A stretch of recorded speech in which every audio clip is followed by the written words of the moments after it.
We'll walk through building a simple but secure content management system using PHP and MySQL.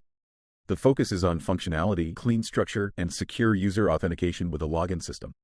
By the end of this course, you'll have a working CMS with user login and logout features, a MySQL-backed database, and styled pages using HTML5 and CSS. This is a practical, code-driven tutorial. There won't be much talking. Most of the guidance will come through on-screen comments, text explanations, and helper tips right in the code. You'll be able to follow along and build each part step by step. We'll begin with a project file overview, HTML files for structure, login, dashboard, etc. Let's get started by setting up the project folder and reviewing the structure. First of all, create your project folder anywhere on your computer. Then open that folder through your Visual Code Studio or whatever program you prefer using it. Once the folder is created and you successfully opened in Visual Code or whichever program you prefer using it, then we are ready to create our files. First of all, let's create our project files.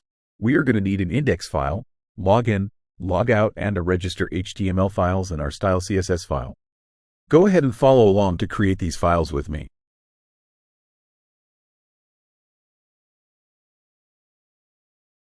Let's declare our document type. You can easily manage that by typing ! on Visual Code Studio. This ensures that the web page is parsed the same way by different web browsers.